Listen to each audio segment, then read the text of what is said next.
The man slowly steps through the front door of his house, looking around carefully as if he hasn't seen his family for a decade. The family freezes in the living room, staring at him with wide eyes in disbelief, unable to comprehend what they are seeing. The man raises his eyes slowly toward each family member, studying them with a calm intensity that sends shivers down their spines. A family member quickly grabs the phone from the table and dials the police, hands trembling as panic spreads in the room. The phone rings loudly on the table, and the man does not move, simply standing silently as if nothing could disturb him. The family whispers nervously to each other, unsure of what to do next, their fear growing with every second. The man stands completely still, observing each family member silently, as if he can see their deepest fears. The camera cuts to the exterior of the house, showing the empty street outside with dim lights and an eerie silence that fills the air. The man had disappeared without a trace, leaving his car abandoned in the middle of the empty road, as if he vanished into thin air. Police officers arrive at the scene, shining their flashlights across the deserted street, searching carefully for any sign of him. They open the doors of the abandoned car, but inside there is nothing, no personal belongings, no clues, nothing at all.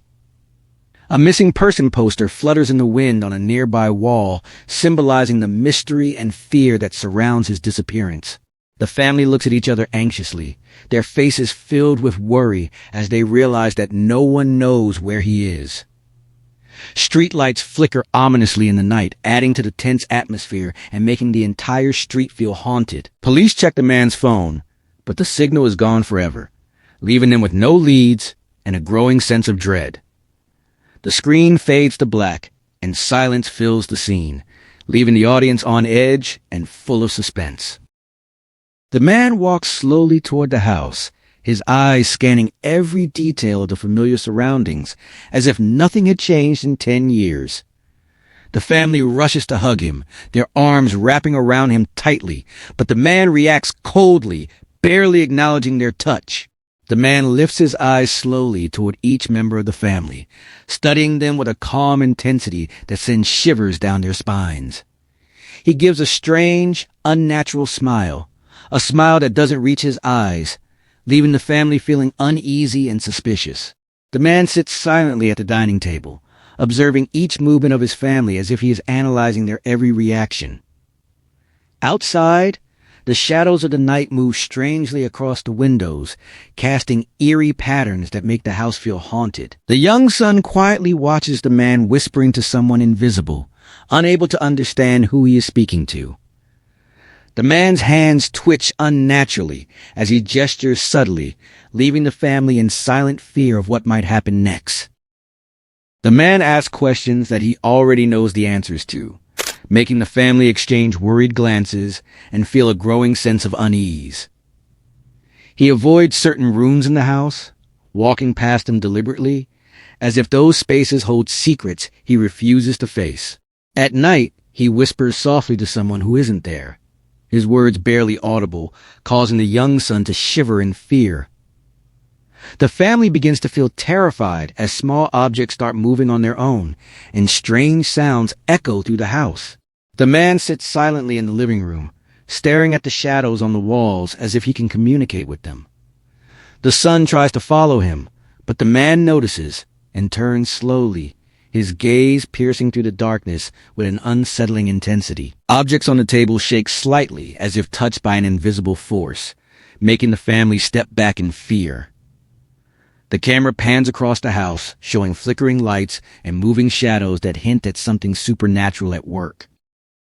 The family contacts the police, explaining the strange behavior of the man who returned, hoping for answers.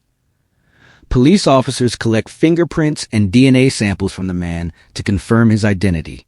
The results come back. The fingerprints and DNA match perfectly, confirming that he is indeed the missing man. Despite the confirmation, the officers are puzzled by his strange behavior and start investigating his past more deeply. They examine his home carefully, looking for clues that might explain the 10-year disappearance. Strange marks and symbols are noticed on the walls, hinting at a mysterious and hidden secret. The man sits quietly, observing the investigation, his expression unreadable and unsettling to everyone around. The camera focuses on files stacked on the desk, with the label Subject Replacement Program visible under the dim light. The police discover a hidden door behind a bookshelf, and one officer carefully pushes it open, revealing a dark, secret room. Inside the room, rows of files and folders are stacked neatly, each labeled with names and dates that hint at strange experiments. The camera zooms in on one folder labeled Subject Replacement Program, making the mystery even more disturbing. The officers exchange worried looks, realizing that the man's disappearance may be part of something much bigger and darker. The man walks silently into the room, glancing at the files without a single sign of surprise, as if he expected the discovery. One officer picks up a folder and opens it carefully, revealing detailed documents about experiments performed on multiple individuals. The camera pans across the room, showing wires, monitors, and strange devices that make the space feel like a high-tech laboratory. The man sits in a corner, silently observing, his expression unreadable, giving an eerie sense that he controls everything. The police uncover the shocking truth. The man had been taken and experimented on, his body and mind altered over the years. In the lab, the man lies on a table as scientists observe his reactions and record every detail of the experiment. Machines surround him, scanning his body and brain, capturing every heartbeat and neural impulse with precision. Suddenly, his eyes open wide, glowing slightly, as if he has gained awareness far beyond a normal human being. Surveillance screens show multiple other individuals who were part of the same program, hinting that the experiment was extensive. The police watch in disbelief, realizing that the man is no longer fully human and that something unnatural has occurred. The man stands up calmly, looking around the lab, his presence dominating the room and instilling fear in everyone. The camera zooms on his face as he gives a small, sinister smile, hinting that the truth is far worse than anyone imagined. The police move in to arrest him, weapons drawn, as tension fills the air and every second feels critical. The man smiles calmly, his gaze unwavering, as if he already knew they would try to stop him. He speaks one sentence quietly but chillingly. "You were never supposed to notice," leaving everyone in stunned silence. Suddenly, all the lights in the building go out, plunging the scene into complete darkness, with only distant sounds echoing. When the lights return, the man has vanished without a trace, leaving the officers and family in disbelief. Other people involved in the program start disappearing mysteriously, hinting that the experiment is still ongoing and unstoppable. The camera pans slowly across the empty lab, showing blinking monitors and scattered files as evidence of the dark events. The final shot focuses on the man's glowing eyes on a surveillance monitor, implying that the experiment has only just begun.